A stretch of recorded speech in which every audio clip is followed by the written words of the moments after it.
Right now, the House Speaker is Paul Ryan, but he's quitting in January because he wants to spend more time with his backwards hat collection. And now people try to tell him that backwards hat collection was just a regular hat collection worn backwards, but he wouldn't listen. This country is so divided. But anyway, Ryan leaving means House Republicans will need to choose a new leader.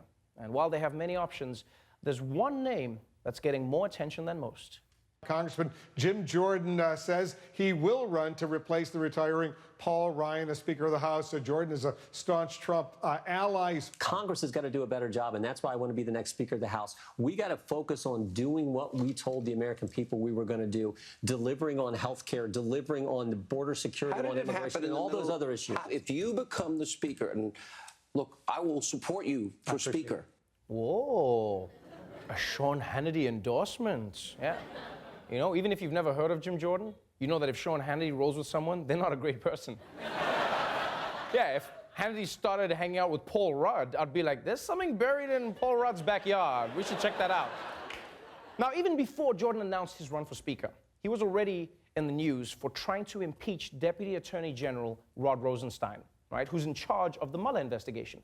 Some people say Jordan is doing that to protect President Trump, but personally, I think he wants to impeach Rosenstein because a few weeks ago, he owned Jim Jordan at a hearing. Did you threaten staffers on the House Intelligence Committee? Media reports indicate you did. Media reports are mistaken. Sometimes, but this is what they said. Having the nation's #1 law enforcement officer threaten to subpoena your calls and emails is downright chilling. Did you threaten to subpoena their calls and emails? No, sir, and there's no way to subpoena phone calls. Well, I mean, I'm just saying.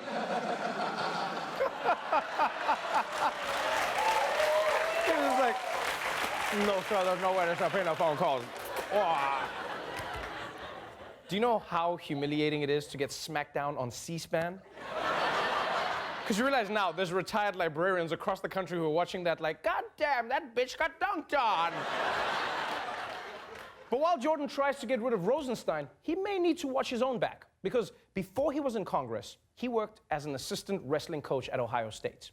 And we're just now learning that one of his trademark moves may have been enabling sexual abuse. More than 100 Ohio State alumni have now come forward with first-hand accounts of sexual misconduct by a former university doctor. The case has gotten a lot of attention recently after Ohio Republican Congressman Jim Jordan was accused of knowing about but not reporting abuse committed by Strauss while Jordan worked as an assistant wrestling coach at Ohio State. Jordan has denied any knowledge. Wow. Turning a blind eye to rampant sexual abuse of the kids you're supposed to be protecting. I'm sorry, it doesn't get more scumbag than that. And if these allegations are true, then Jim Jordan is basically Joe Paterno Part 2, which sounds like a sequel nobody would want to see. It's like Titanic Part 2. It would be so awkward because Rose would open the door and see Jack, and she'd be like, Jack, you're alive. He'd be like, yeah, and I've been measuring doors, and I'm pretty certain I could have fit. I'm pretty certain. Now, look, obviously these are just allegations, but Congressman Jordan's defense doesn't sound very convincing. I mean, I never saw, never heard of, never was told about any type of abuse. Take a listen to DeSabato from one of the statements he made earlier this week. I know Jim knew about what I call the deviant sexual atmosphere that we were exposed to. How do you know? Well, we all had conversations. It was something that we would discuss on a regular basis, mainly with nervous banter, locker room banter. Conversations in a locker room are a lot different than allegations of abuse or reported abuse to us. Wait, hold up.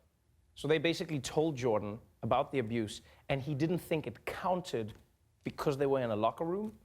Like, what is it with these guys in locker rooms? Oh, it just feels like nothing you say matters in there. Like, you know what I feel like I'm gonna do? I'm just gonna start carrying a locker room around with me. Yeah, then I can say whatever I want. I'll just be in the streets like, the police! And they'll be like, what did you say? I'll be like, nah, locker room.